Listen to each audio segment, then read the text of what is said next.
Now, don't go away, because next on CBS Radio's Comedy Time are those two zany characters of many characters, Bob and Ray.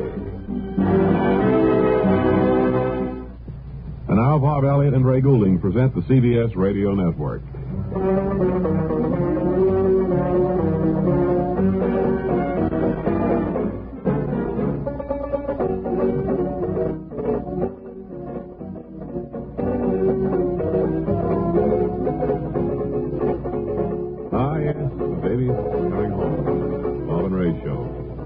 The next few minutes, hope you'll sit back and enjoy our program with us. Even if you're driving your car, you can tilt your power seat back and enjoy it that much more. Keep your eyes on the road, because we don't want to have you missing tomorrow from our show. That's right, that's right. Right? That how wonderful thought, Bob. Wonderful thought. We talked today? Studio 26, right? That's what it is, yeah. Now, where do you want this invisible shield put up? Oh, I think that we drew a line on the floor there between us and the audience. Oh, I put see. it there. Okay. Nelson? Let's go. All right, They want it up in front of the audience. Right here, on this line. Yeah, all right. That's a good place for it. I'm having a lot of trouble with the vegetables and assorted fruit. Sometimes heavy packages being tossed this way. So we've put up a shield. And Fingers, Howard. Yes, I am. for all intents and purposes, it's just as though there was no shield. It's you can see through it beautifully. Yes, fellas, you're going to take those fingerprints off, aren't you, when you get through? Yes, we'll polish it all up for you. You go ahead with your work, and we'll go ahead with ours. All right, okay. Well, then, while they do their work, this would be as good a time as any, I suppose, to check on Arthur Schrank. Yes, that would get us out of the studio where it's a little quieter, or at least you don't have that annoying... on your side over there. I'm sorry, Howard. Now, come on, shape up or ship up. Right. So let's go out to Portland, Oregon, and call in Arthur Schrank with Harry Birkendahl, manager of station KOIN, where the Bob and Ray trophy train is paying a visit today. Hello, everybody. This is Arthur Schrank.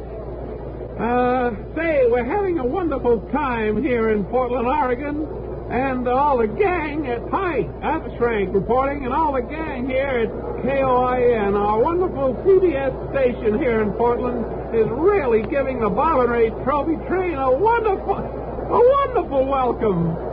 This is Arthur Schrank, and standing beside me is Harry, I'm sorry, sir, I don't know how to pronounce your name. Birkendahl. Oh. Buckendall. Well, it's even hard for you, Harry, I know, to pronounce it yourself. Well, look, what do you think of the Bob and Ray trophy train, sir? Well, Mr. Schrank, a lot of us were disappointed that there weren't more things on it. We came out here expecting to see Ray's first pair of long trousers. We expected to see Bob's first pair of roller skates, as had been advertised. And we found very little of, we didn't find those things, and we didn't find a good many other things. Well, sir, I'd like to explain, and I might mention this on the air, too, for the benefit of those towns that we haven't visited yet. There's been a lot of petty thievery going. Hi, everybody, this is Arthur Schrank. Are you trying to call us folks in this area petty thieves? No, but... well, it sounded that way to me, Schrank. Yes, sir. But I do think, though, that some of the people are not not realizing that it's stealing. They probably think it's souvenir hunting. They don't realize that Bob and Ray have a good deal of not only money, but... hi, everybody, Arthur Schrank, tied up in it. Well, we certainly didn't expect to see this meager assortment of... mementos and curios of Bob and Ray. Well, the City of Roses is beautiful, sir, and we want to thank you and all the gang at KOIN. And we just as soon you'd leave right now, Schrank. All right, Harry. Thanks very much. And so long, Portland, Oregon. Okay, go ahead. Goodbye. I wish you all a last goodbye. Goodbye.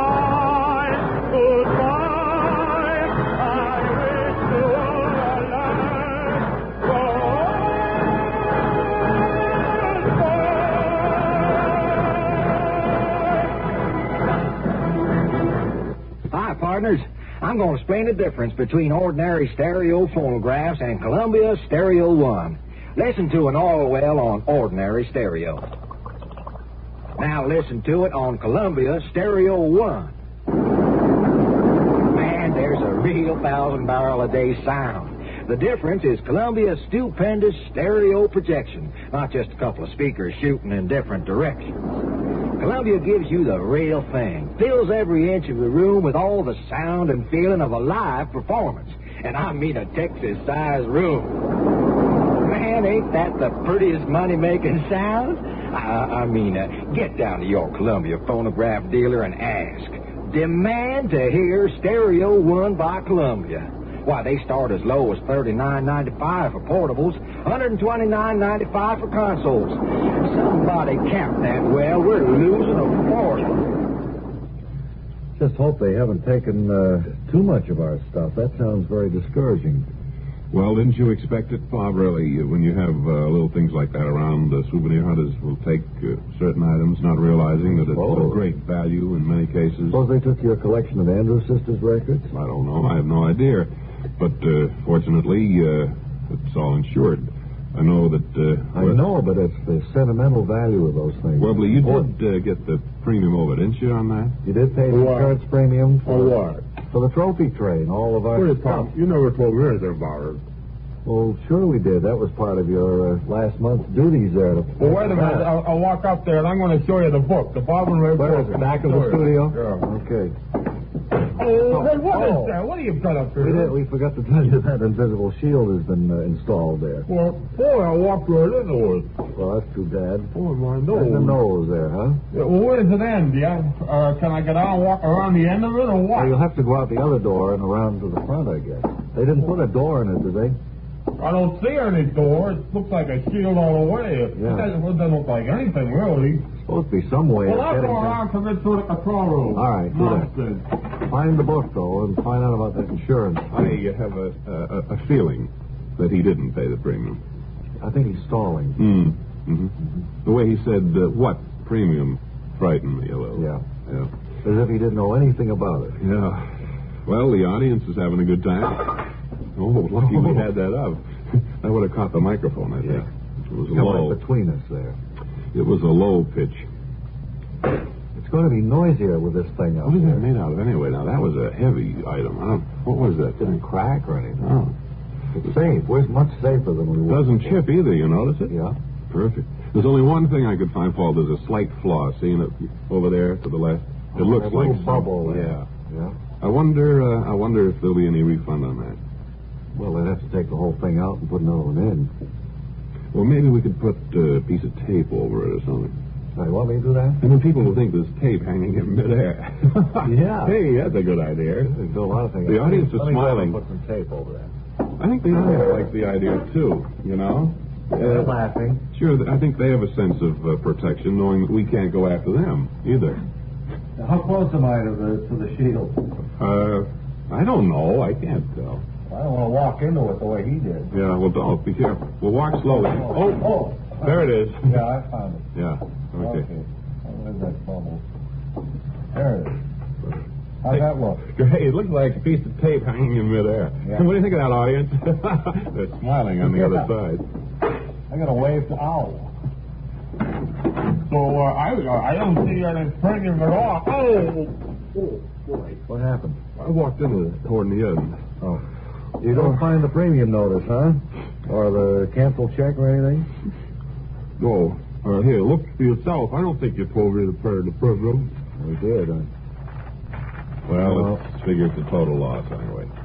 Well, we better get Shrank right back here then, I guess. Yeah. Put an invisible shield around the train. Wally Ballou is standing by now for a very interesting interview, another America on the March series, as he visits a Mapmaker. So come in, please, Wally Ballou. Cartography, of course, one of the oldest arts, and here is one of the oldest mapmakers that we have come across, Mr. Arch Knowlton. Sir, you have sailed the seven seas, I understand, and have acquired a great deal of knowledge in the art of making maps. Thank you for that very warm and kindly introduction. But I specialize principally, Mr. Ballou, in maps of the United States. That's what I understood. I wonder if we can see some of your work. Huh? Yes, I say that's my long suit. What is? The United States map. Oh, I see. Yes. The wall of this room, which I would say is 15 by 30 feet, roughly. Well, you're not too far off. It's about 11 by 13. Is covered with maps made, presumably, by Mr. Knowlton. Here's one of a foreign country, I imagine. I can't... Of what? Isn't this some small foreign country? I don't recognize the outline. That's your own United States, Mr. Ballou, yes. Well... You've got Florida there on the west coast, haven't you? Well? That little peninsula down there is just about 200 miles below San Francisco. Well, yes. Well, what? Well, look, where would you have it? There's Cape Cod jutting out into the Great Lakes. I think that's the Great Lakes. Well, I wasn't too sure. I'll be honest with you. I'm not a stickler for details. Well, where do you get your information? Is it just what you think the map should look like, or...? No, I travel around quite a bit, and, well, I don't know. I'm just careless, and it's bugged me all my life. What's this over here, That's Hawaii, right next to Illinois. Well, Hawaii, I think I might tell you, is in the middle of the Pacific Ocean. Well, now that, of course, I couldn't waste the paper to put in a lot of blue ocean, so I just brought Hawaii over. But where does Cape Cod go? I can... well, it goes over to the right side of the map. Hand me those as you look at it. Well, I'll just tear it out. I was tearing Cape Cod off to the left of the map and sticking it on right up there by, what is that, Mexico? Yes, New Mexico. New Mexico. That's right. And that looks pretty good. It even looks more symmetrical there. Well, it looks better than it did over on the West Coast. But now you've got the Rocky Mountains going down through Tennessee there. Do you sell many of these maps, Mr. Knowlton? Yes. There are a lot of people using them for gifts, and a lot of people who specialize in geography like to get a hold of my Do any schools buy these? Yes. Well, I certainly hope that the word goes out that they're not exactly accurate.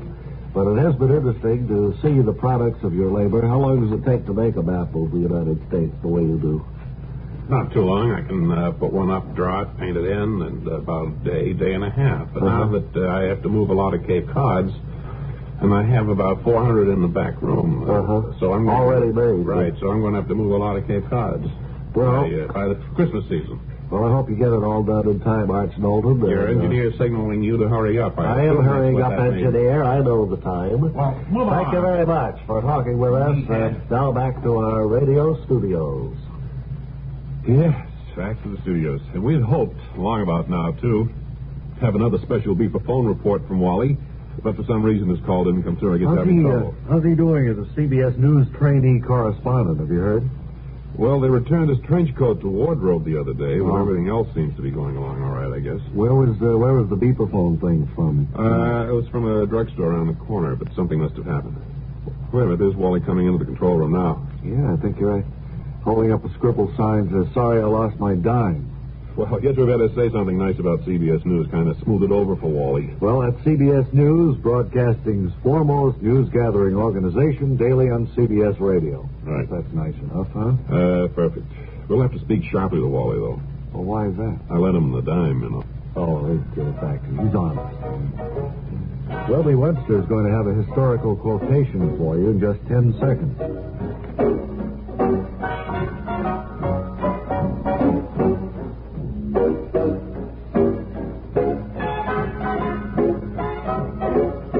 Here's Webley with that historical quotation. Remember the Maine, but don't forget Vermont. Oh, say, we got to go along. Until the next time, this is Ray Goulding reminding you to write if you get work. Bob Elliott reminding you to hang by your thumb. This is the CBS Radio Network. K.